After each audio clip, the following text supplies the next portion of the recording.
to give a brief introduction. First of all, very happy to be here. We'll start with George. Hello, everybody. Thank you for the warm welcome, Carol and Kevin. This is George Tzafis from Trax Retail. I'm Vice President for the emerging brands and midcaps, and our goal here at Trax is to help all these fast-growing brands to get tools and get their execution right in store, but also utilizing data in order to improve their sales. Over to you. Sorry, did you say over to me? Yep. Okay. Hi, everyone. My name is Kayla Castañeda. I'm the founder of Agua, Bonita. We make better for you aguas frescas out of upcycled fruit that support migrant farm workers. We started as a direct-to-consumer company, but over the last year, we've made the pivot into retail, growing from a couple hundred stores to a couple thousand stores. Awesome. Amy. Thanks, Kevin. Thanks, Carl, for the introduction. My name is Amy Howlett. I'm a senior investment banker with Bank of America Securities. I'm based here in New York City. I've been with the firm now for over 11 years. Although I don't lead a company, I get to work with many people who represent the companies that are on the panel here today. My coverage is described as disruptive commerce. So I cover a lot of consumer and retail, D2C, internet. So a lot that obviously touches the food and beverage space, but very much looking forward to being on this panel today and obviously hearing the questions from the group. Thanks for coming, Amy. And Kaitlin. And hi, everyone. I'm Kaitlin Mogentale, the founder of Pulp Pantry. We're an upcycled food brand that is taking basically the byproducts of fruit and vegetable processing and turning those into value-added consumer goods, starting with the line of veggie chips, which are made from organic vegetables, and are grain-free, gluten-free, all the things. We've been in retail now for about 4 years with this product. It'll be 4 years in November. And we're found in 800 doors across the West Coast mainly, but also some stores in the Midwest and East Coast, like Mom's Organics and Fresh Time. Awesome. Thanks for having me. Thanks, Kaitlin. So as Carol said, our topic today is CPG sales in times of economic uncertainty. And we're very fortunate to have Amy here from Bank of America because she's going to help ground the discussion and begin and lead off by giving us some sort of broad strokes of consumer spending data and how that's been shaking out this year. So Amy, would you mind sharing? Yeah, sure. My pleasure. So the first thing to say is with respect to the data I'm sharing, this is specific to Bank of America card data. That said, the stat is that Bank of America has a card with 1 in every 2 households in the US. So you can appreciate, given the density of the population that we ultimately serve through our consumer banking, we have a great perspective into trends between the various categories of spending, but also it dovetails with much of our institutional research. So anything to do with credit card data tends to be in demand from many populations across our consumer base. It's indicative of how things are going. We keep it very current. So the data that I'm going to be sharing with you today was actually published this morning, and it represents the last week of June, first week of July. So interestingly, that will obviously capture the holiday. And again, we have it for years back. So there's a lot of trend data that we can share that many folks find very interesting. So total BAC card spending per household was down by just 0.2% year over year for the month of June, which was actually a similar downtrend for a month over month review, down 0.2% since May. Although this was considered to be below trend, we don't feel that it's showing any kind of recessionary or major economic downturn. The good news is there was a spending bump around the holiday, and this was much greater than it was last year and above what people were expecting. And it encompassed a number of different categories of spending, much of which involved food and travel and lodging and that type of thing. So for all intents and purposes, it's indicating that we're kind of back to normal times for a summer period since the pandemic. But equally, it's not an indication, but it's early signs of some strong summer spending this year, which I think is positive for everybody. Although there was a softness in card spending for the month of June, we feel that this is more in line with what's happening in the slowdown in non-farm payrolls. We don't think it's any kind of re-acceleration of the economy after a soft patch in March has been reported by some other outlets. We feel this is just more indicative of income trends in terms of what's happening between higher income and lower income households. From a grocery perspective in particular, this year overall is trending in the right way. There was some softness in January and April. May was a pretty good month. Spending was up over 150 basis points. And that upward trend has continued into June. Again, we're hopeful for the month of July, just given the holiday and the fact that, it did fall pretty much midweek. So many folks, and hopefully some of you, took that week off and spent time with family or traveled or whatnot. So we are hopeful that for the month of July, that will continue to be a strong trend, particularly as it relates to food. So I think that's a kind of a summary of what the report that was published this morning reflects. So I hopefully that that is more positive, given where we are, because I'm sure there's lots of other economic indicators that people are watching that may not be necessarily pointing the right direction. But overall, we're hopeful for a strong summer at B of A. It's great and good to hear specifically on the grocery data that's rebounding nicely. So I'd like to ask the rest of the panelists to kind of share sort of how the current economy has affected their sales and shifted strategies, if at all. But maybe Kayla, you could lead us off on that one. Sure. For us, we are in this weird space of just entering a lot of new retail doors. So there's this discovery component to what our brand is experiencing right now. So we're seeing an uptick in sales in that way. But we also see that because we are a premium product, that the placement of our brand is very important and just something that we're very sensitive to, because we do see that some shoppers are a little bit more price sensitive right now. So it's a little bit of a balancing act between getting into some places and being available at a price point and in a setting that allows for that discovery at our price point, and just making sure that we don't spread ourselves too thin during this expansion phase. That's great. And I think one of the things building off of that is in this inflationary environment, there's a couple of tactics you can take. Number one is you could go out there, right, with a test some higher prices and see if you can buttress margins for the long term. But then there's also that piece of, if you are seeing people that are price sensitive, being very aggressive on price and being also very aggressive on the back ends because you have less margin to work with. But I don't know if you were to look at, and Kaitlin too, please chime in here. If you were to look at sort of those two strategies, would you say you're implementing kind of a mix, or you're implementing one or the other?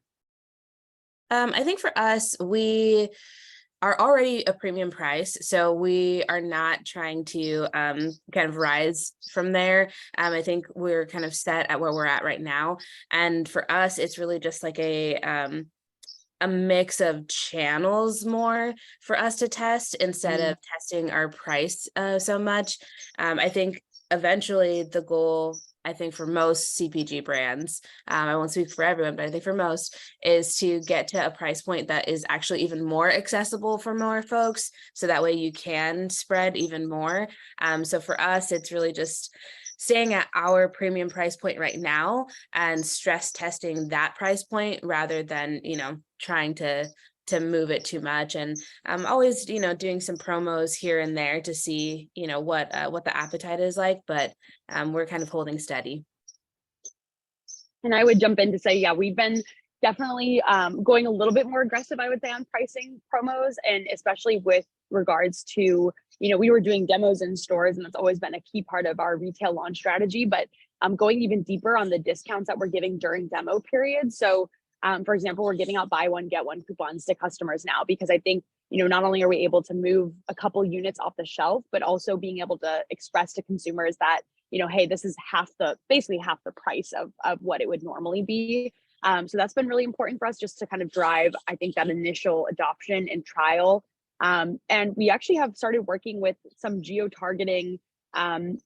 There's so many opportunities, I think, with this kind of omni-channel approach, right, of using almost digital tools to not only drive an awareness base that can be larger and geo-target to key retail areas, but also to drive loyalty. So one thing that we've been really testing is actually running the buy one, get one opportunities through a digital program. So essentially it's a loyalty program where shoppers can, every time they buy a bag of Pulp chips, their first purchase might be a buy one, get one, but they get a continued dollar off. And I've seen a couple brands like Daring Foods actually testing this as well, where, every subsequent purchase, you might get $1 off until you hit, let's say, 10 purchases. And at that point, you might have some sort of other redemption reward. So I think, for us, it's been not only testing pricing on shelf, and yes, we definitely, even if it's a minimal discount, maybe it's just 15%, just wanting to get tags up on shelf, especially for new retailers, has definitely been a goal for us. Like in Fresh Time, for example, we've been doing 3 months of a 15% scan in stores. And that's just helped us to have the tags up there while we're kind of in this awareness period, I would say, with new retail. But yeah, I think, it for me too, it being that we are also a premium item like Kayla, it is tough to win kind of those consumers over when they're used to buying maybe the standard bag of potato chips that are sitting on shelf for $4 for the same size bag, where we might be more like $5 on shelf. And so we've just been testing a lot of ways to kind of get that loyalty purchase and continue to be price competitive with these folks on shelf without actually hurting our price point every day on shelf. So there's been a lot of testing going on for us too. Cool, that makes a lot of sense. And George, I wanted to bring you in here too, because I mean, obviously Kayla and Kaitlin are, emerging brand founders. You also work with some mid-cap companies. Maybe one of the opportunities is these brands have been around for a long time. They may have to, or may want to, take advantage of the time to raise prices. Are you seeing that, or what are you seeing in sort of that mid-cap space? So this is pretty interesting. I go back to our founders here, kind of dilemma they have, just to put it that way. When you have a new product, first you need to convert a customer. And after you have validation that this is our customer, then you fight to be part of the pantry or the fridge of this customer, right? How do I become every day, every week item when they go to the grocery? So first you have to discount your pricing to incentivize the trial. And then you have to be very careful. These people are going to be returning customers on your everyday pricing, because you cannot incentivize constantly purchase. So it's very hard to find the right balance there. And this is something that the mid caps, to go back to your question, they don't have to deal with, because they have become part of the wallet of the consumer. And now they're just trying to make sure we keep the consumption to the right percentages that we need in order to hit our goals. They can play with pricing a little bit more.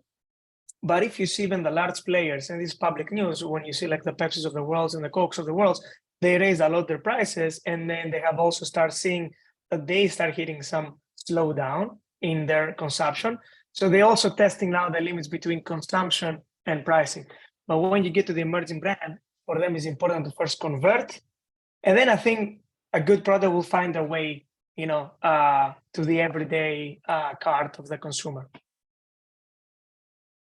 Yeah, that makes a lot of sense. And, one thing I'll note is that I hope I'm not bursting anyone's bubble here, but the grocery business is not a high margin business, obviously. So there's a lot of cuts that take place from, that price to the distributor all the way into the store. And that sort of moves me into the next place I wanted to go in this discussion, which is around mainline distribution, some of the competitors to mainline distribution, and the dreaded deductions. So Rodeo had done a study a couple years ago and had did an update of that recently, where we looked at the P&Ls of brands selling mainly into some of these mainline natural food distributors. And what we saw was an average of around 33% deductions. Now that includes what people are spending for promotions, as well as placement, as well as freight fees, admin fees, spoilage, all of that sort of stuff. We thought, what happens with some proper management? So we looked at that over time, and we saw that minimizing late fees and minimizing some of these miscellaneous charges could get that number down to about 23%, assuming a trade spend rate of 15 or so. But 23% is a big percent. So are there, I guess the question that I'm trying to drive at is, what steps can brands take to make the most out of that 23%? Kaitlin talked about some innovative discounting, rewarding repeat purchases, and that sort of thing. And I guess the elephant in the room on that question is, are there profitable alternatives out there to mainline distribution? Particularly our brand founders, have you tried some of these newer ways to get wholesale distribution, and what have you found?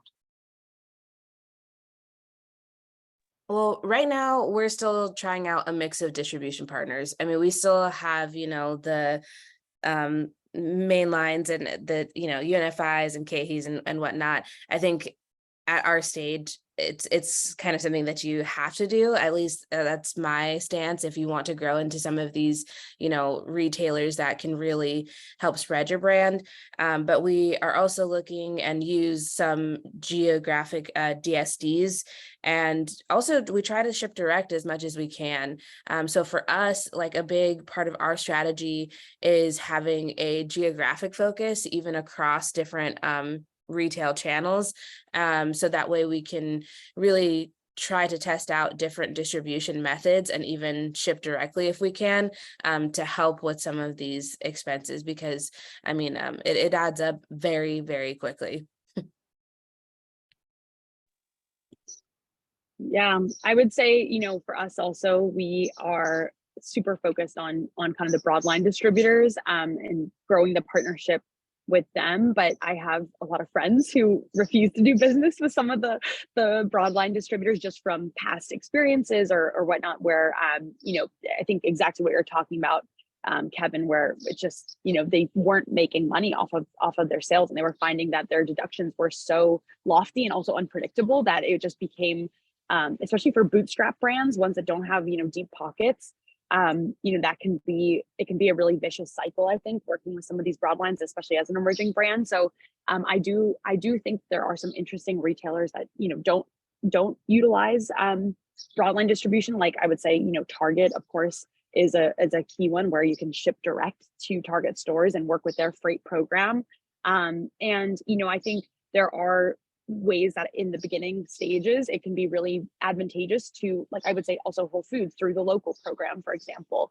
You can actually ship direct to stores with Whole Foods. And I remember in the beginning days of working with Whole Foods, we were actually doing our own deliveries to California area, so Southern Pacific stores. So, there's a lot of ways, I think, starting out, it is somewhat easier to build that direct network, or just primarily select retailers that allow you to go direct to store. But like Kayla said, it's just such a challenge to avoid broadline distributors, from especially for the natural channel, because so many natural retailers really need and leverage those distributors to get the quantity of products that they need to be bringing in store. So I think, you can use definitely your channel strategy to help guide which distributors to work with. And there definitely are some great regional distributors, I think, especially for food service or for cafes and whatnot, that can be great to leverage as well from an alternative channel standpoint. But yeah, like you said, I think for us, we've really been more focused on where can we kind of best create a strategy around promotions, where maybe it's working primarily on scans, or, it's finding ways that we're discounting the product outside of kind of the retailer. So using some of these digital tools so that instead of paying for those the MCB fees and the OI fees, we're able to kind of better, I guess, retain that margin by really directing where that spend is going and being a little bit more strategic about it, the marketing spend at least. Yeah, and another one where I hope I'm not breaking news to anybody, but venture funding for startups is obviously very down, and that includes consumer packaged goods startups in the first 2 quarters of this year. So that has, I think, it's led some founders that we've talked to get into more survival mode and less this, what was the dominant, I think, sales philosophy over the past 10, 15 years, whether that was smart or not, we can leave that to another discussion. But this sort of doubling of, door count year over year over year. A lot of brands, I think, have put that door expansion strategy on hold, or at least aggressive door expansion strategy on hold in order to make the most of their money doing things like what Kaitlin was saying regarding customer loyalty and adoption and that sort of stuff. So are there, I guess, have you guys seen that in talking around, George, especially interested in your sort of feedback here, working with a bunch of different emerging brands? Is that actually taking hold, or are brands, continuing to raise capital and do these aggressive door expansion plans? It's very interesting because in the big picture, I totally agree with you. However, we can see some brands still securing some deals or bridges from existing investors.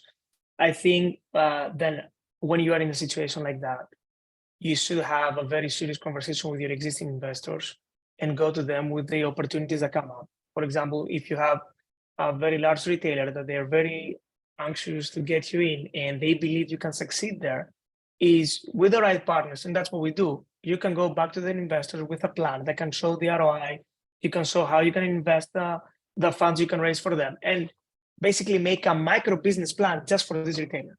And we say we need X amount to secure a funding from you guys just to support that. Because to Kayla's point, you don't want to spread thin when you launch into a new retailer. You have to secure funding for supporting the banner, because these opportunities come only once.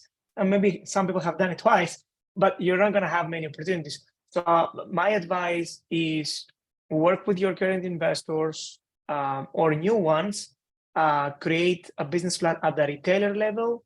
There are companies that can help you, and that's what we do as well. They can help you guide the cash needed to the ROI onto your sales and micromanage that expansion on week over week over week in order to make the investors feel comfortable about the funds they invest in behind the plan. Anyone else want to add in thoughts there around aggressive door growth and that sort of? Yeah, I'll chime in here because I think, we are one of the brands that has really grown aggressively in the last year. I think it's a very delicate line to walk, because on one side, it's you kind of have to be first to market, especially if you are innovating in a segment. And so for us, because we are bringing this kind of new category to beverage, and we see a lot of other competing brands starting to pop up, we do have to move quickly and kind of secure those banners in order to kind of lead the category. So there's the pressure to expand in that way, but then like George said, you have to have the capital to be able to support the banners that you do get into. And so I think that you have to have a hard stop in mind as to where you can draw the line and stop growing, so that you can successfully, invest in the banners that you do have. So it's really this juggling act of being the first to market and getting into the retailer first, but also realizing just how much capital you're going to need to make those retail placements successful. So it's sometimes you kind of just have to go for it, but just be prepared that you're going to need the capital for it too. Yeah, there's been a lot of interesting alternative funding that are non-venture alternative funding things that have popped up. Unfortunately, I feel like a lot of them did pop up sort of right before this inflationary period and the raising of interest rates. So that's been a challenge for sure. Amy, I wanted to bring you back into the discussion. If venture capital is drying up, yet you're still trying to expand your brand, or you can't really raise prices because you want to be discovered. What other options are there out there for brands from a, I would say from a conventional banking perspective or otherwise? Yeah, so this is always going to be a tough question. So I agree with George. I think for any brands that are looking to expand, I think the first protocol is to tap up your existing cap table. And what we're seeing is that companies are raising much less, and it's very targeted. And from an investor perspective, the diligence is obviously far more intense, and depending on the size of the company, a path to profitability definitely needs to be part of the vernacular. Like there's a reason, there's method to this madness. Investors are very keenly focused on how they're spending their dollars, not just because of what's happened in the market, but also they have LPs that they need to answer to. So there's far more scrutiny on their side too. On the banking side, the other thing that's happened this year, and not to be a Debbie Downer, is like we've obviously seen banks fail, right? So the ability to access capital from traditional banks is more challenging. There's obviously far more scrutiny from regulators. So it's not necessarily as straightforward. So I think similarly to investors, there's an expectation that, companies that we're lending to are preferentially already profitable, or at least close to it. There's obviously differences between how any debt is structured. If, for example, it's a working capital line, that tends to be a little bit more challenged than it would be if it was backstopped by inventory or other collaterals, so that it's asset backed. But nonetheless, there is an expectation that there's a long-term viability associated with the company, that there are alternative sources of capital available to the company, as they need them. And that's not necessarily tied to the specific credit ask. It's just that banks want to be aware that, that companies have more than one line of support. The other thing I would say is, we are seeing direct lenders get busy again, obviously with, as you mentioned, Kevin, with interest rates increasing.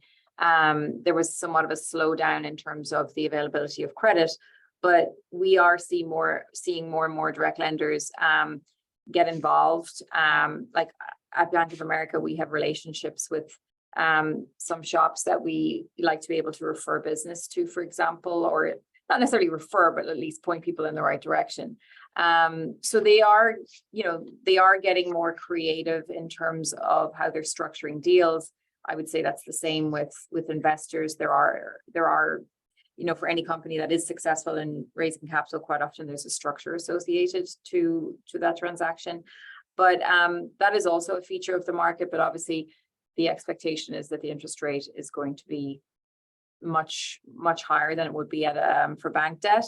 So for companies that are looking to expand, having the cash flow to service that debt is obviously crucial. In Kayla and Kaitlin, if you don't mind us asking here, how have you been funding your ventures? Have you tried anything outside of venture capital funding, any of these options that are out there? And no need to name any names, but any type of vehicle that you think has worked well, or you've heard. I think for us, we had a line of credit through a non-banking partner. The interest rates were definitely pretty high, and I think the challenge that we hit was, as we were growing and potentially adding new doors or adding new distribution, the line of credit wasn't really growing with kind of the projected growth. It was really, the line of credit was based on historical data. So we actually switched from a line of credit over to inventory financing because and PO financing and inventory financing group who we've really just started that relationship about a month ago.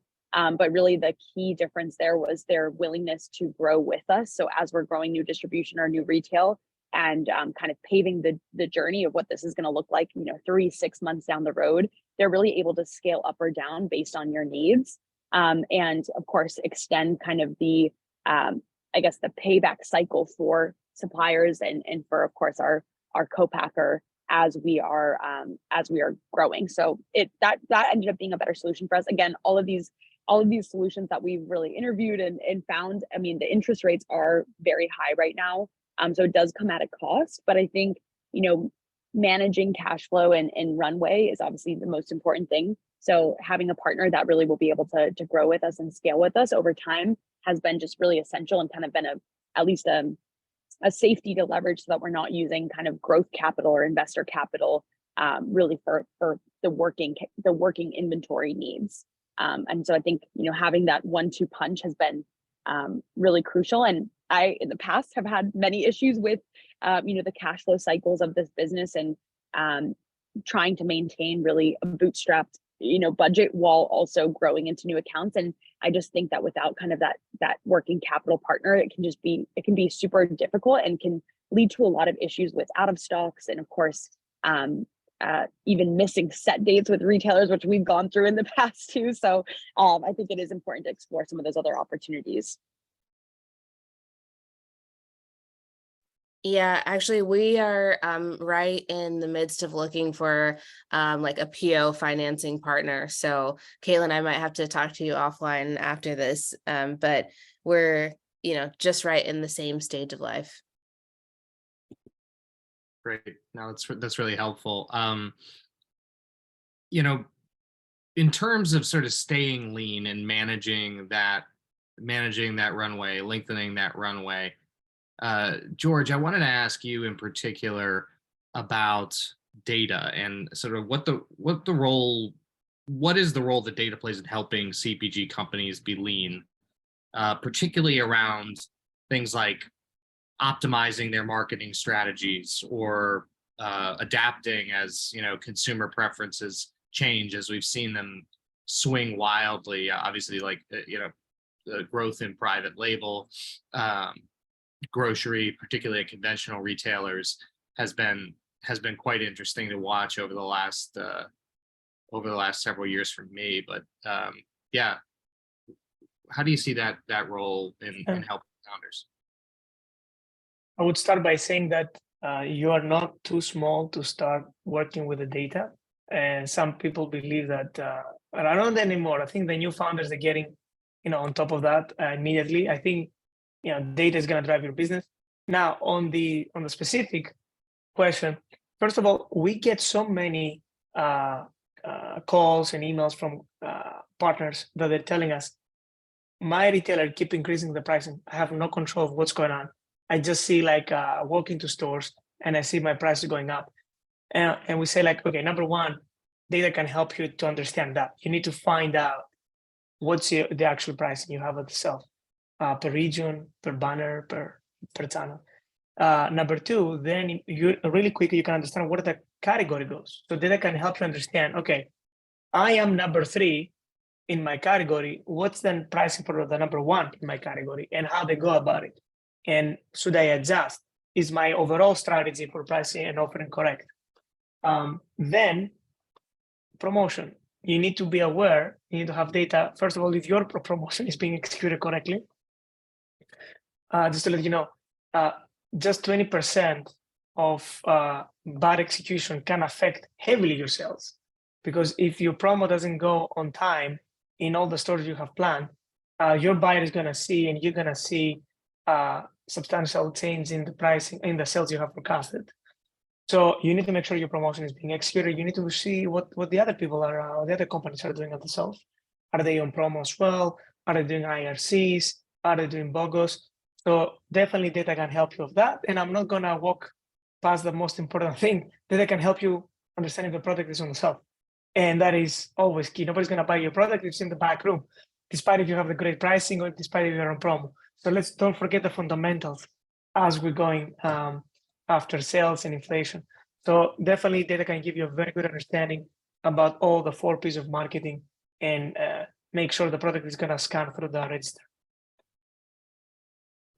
Yeah, eyes in the store is always having that. So I think the one thing that that brand operators worry about is the cost of some of this data, and does that, you know, that sort of initial hurdle of cost prevents brands from acquiring that data?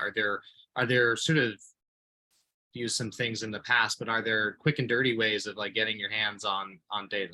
Just to say, like, everything is data, so Yeah, yeah. you don't have to buy the big syndicated packages in order to get a good understanding of what's going on. But go ahead, George.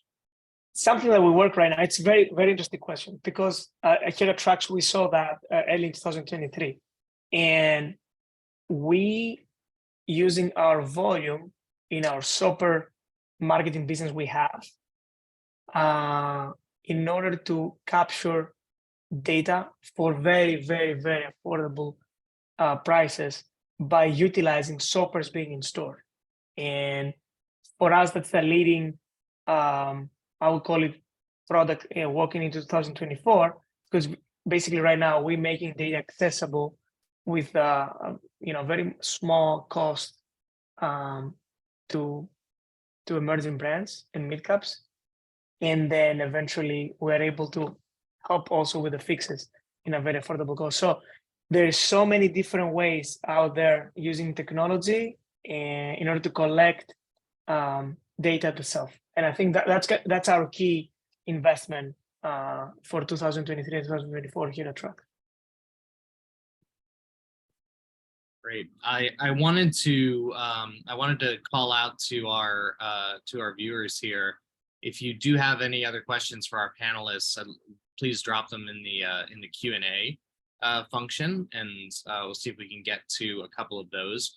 But in terms of my questions for you, I've got just one more, which is really around the opportunities. So, in the spirit of ending on a positive note in a webinar about economic uncertainty, is it possible actually with tightened purse strings that brands can focus more on engaging with their core audience and deepening loyalty and putting more money there rather than on things like expansion or anything else? And sort of, I guess that's just one thing that came up to me. But what are the opportunities, other opportunities that the current economic environment, albeit challenging, offers to brands?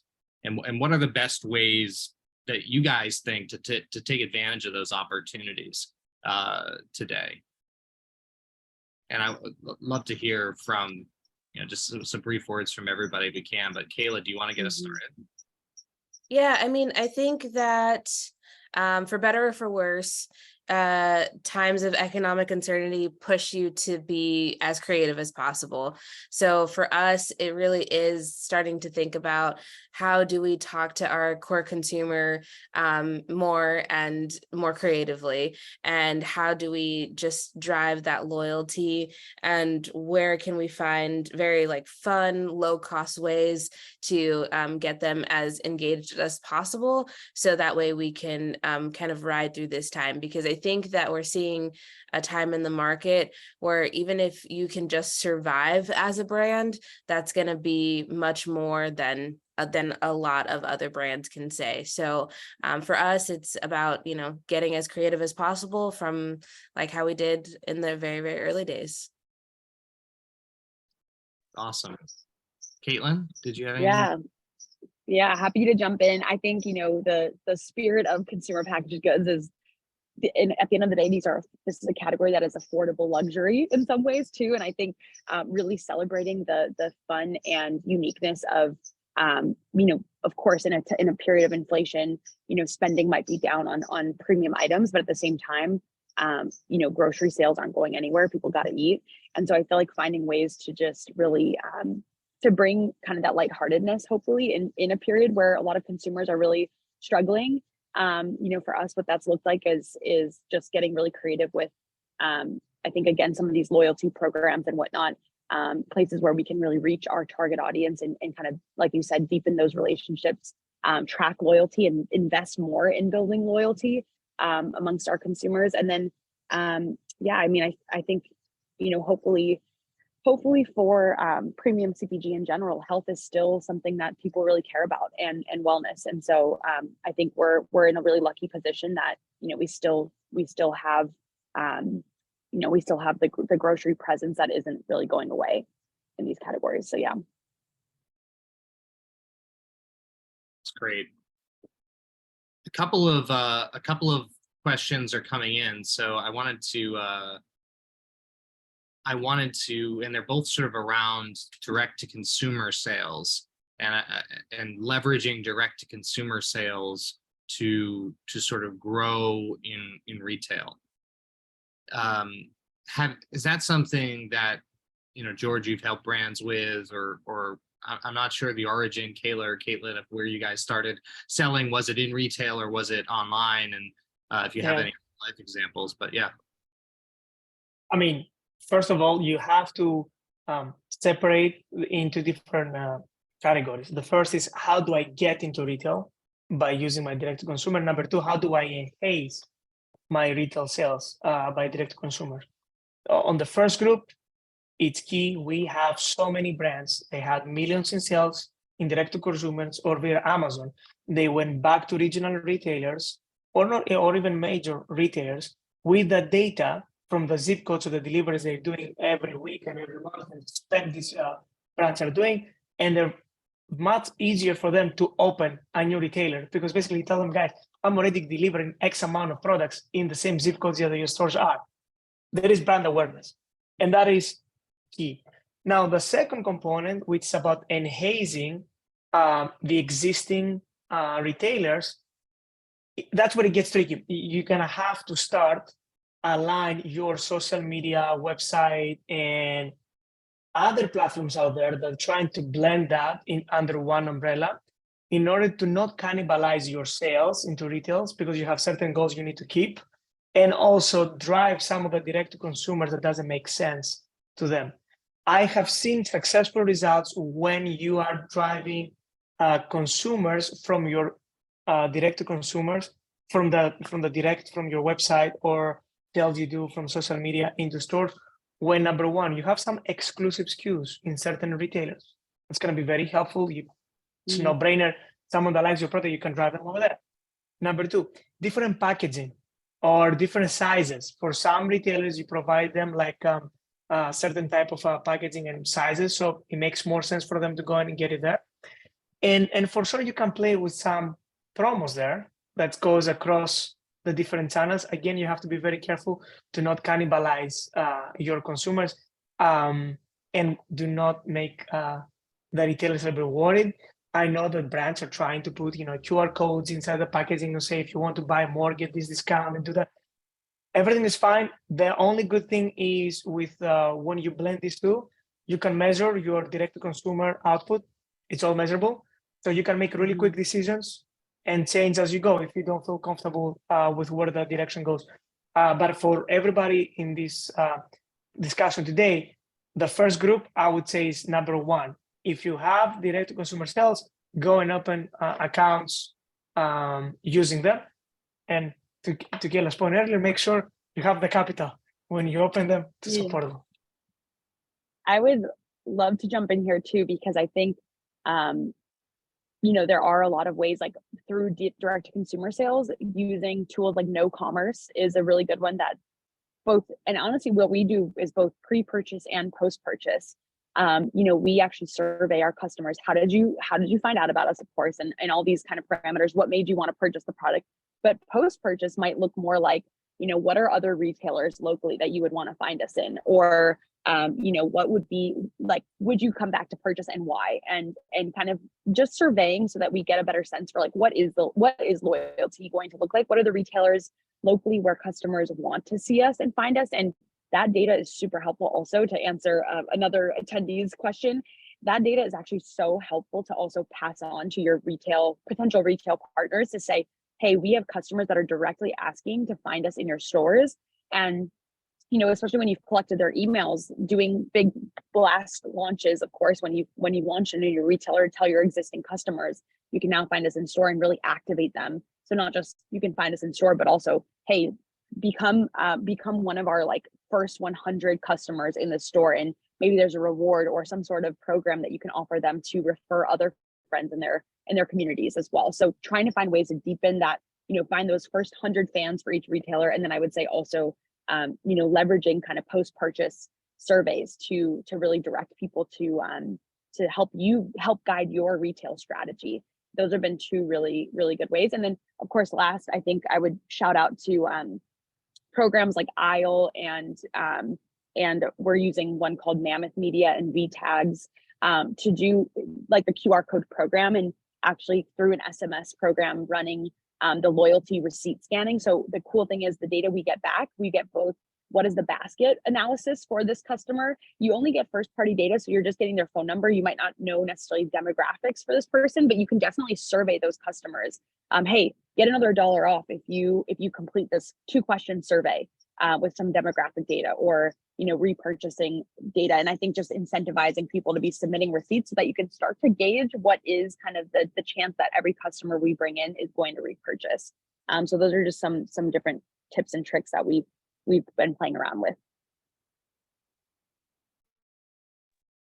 Yeah, I mean, I will just briefly add on to this, is that for us, we started as a D2C company, but we always viewed our D2C arm as more of a marketing mechanism than actually like a revenue channel for us. We always knew the long game was retail, brick and mortar locations, and growing on online was going to give us the opportunity and information to target these consumers at a later date, make it easier to get into retail, and like build a more focused retail strategy using what we had learned online. Even things like refining our product, taking the time to survey our D2C customers and figuring that out before moving into retail was a big part of like our trajectory.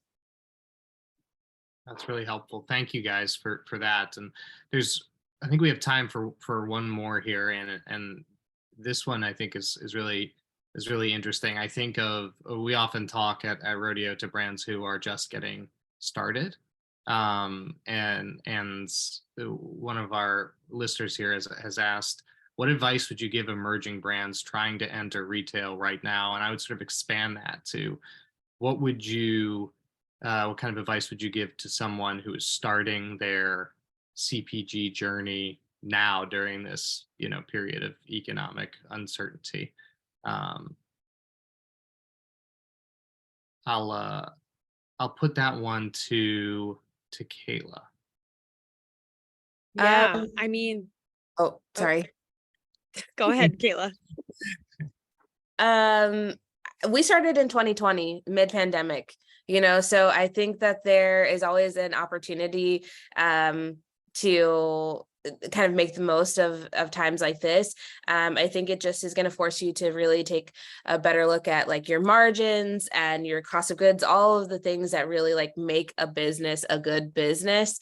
And then just go slow and steady. I mean, like I said, I think right now it's just about like outlasting the competition.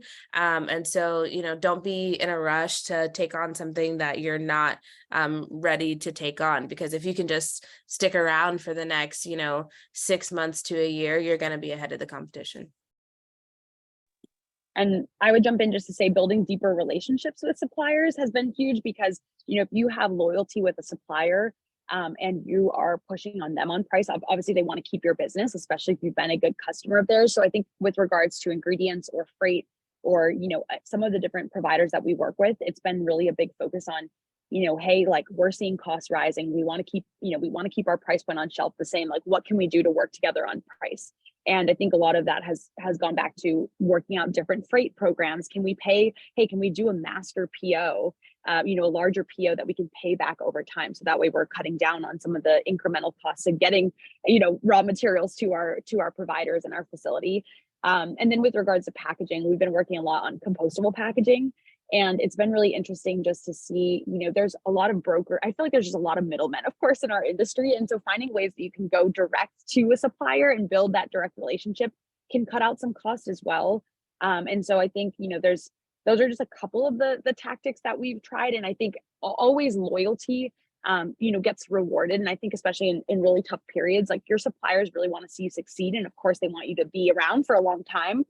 So I think really leveraging those partnerships to hopefully, find ways that you can kind of balance costs together and still, create a relationship where you're both still making money and no one's suffering.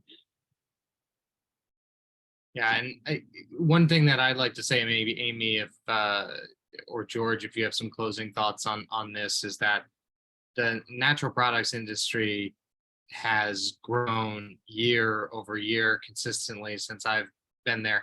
Now it grew slower during the economic crisis. It grew slower, maybe during the early days of the pandemic, but it is a very robust. It's a very robust industry, I think, and a good one to enter, no matter the timing. Amy, Yeah, like what I would say to that is like obviously the focus of today's discussion is small cap to mid cap focused. When it comes to good for you, that's where the mega caps are have a keen focus too. Obviously from their perspective, scale is important. They're not in a position where they have the entrepreneurial skills that this group has, or they know how to manage a company that's kind of sub 200, 250 in revenues.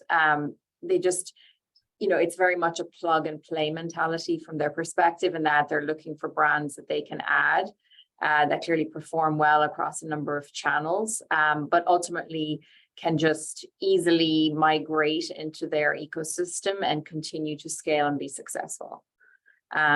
So, I think from a data perspective, just to kind of close it out, I agree with what everyone's saying. In spite of the focus being on promotions, we're still below the trends that we saw during COVID.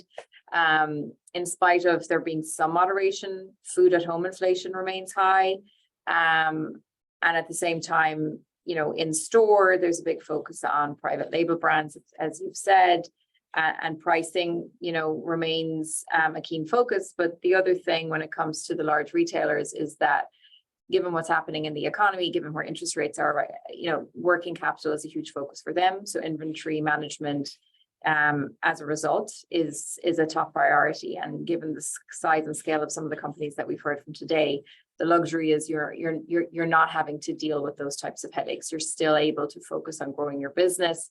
Whereas, as George quite rightly pointed out, for some of the large retailers, it's about maintaining, volume and consistency.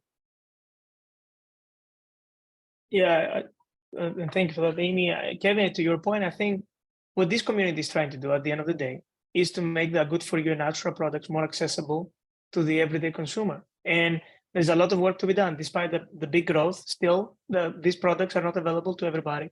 And the goal is that, right? So, and everybody's working towards this direction. Innovation cannot come from the large enterprises, and they know that. That's why they go after emerging brands and they acquire them.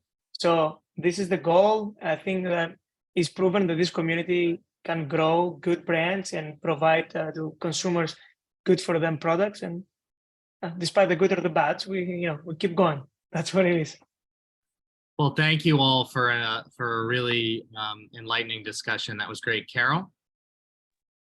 Yes, and that's a great way to end the discussion, George. Thank you all. Thank you, Kevin, Kayla, Kaitlin, George, and Amy for sharing your thought leadership and key learnings with us today. We appreciate you taking the time to transfer your insights with consumer product leaders from across the country. And we look forward to seeing where you will take your companies next and what the future economy reserves for consumer product brands.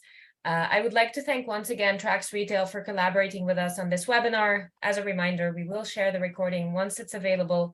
And don't forget to sign up for our newsletter to stay updated on such webinars. We will be back on August 3rd for our August Community Table, which is our monthly networking session, where we look forward to continuing the conversation on CPG sales and the latest industry and innovation updates. Thank you again to our amazing panelists, and thanks again, Kevin, for moderating. Thank you all for joining us, and I wish you all a great rest of your week and have a good one. Thanks again. Thank you.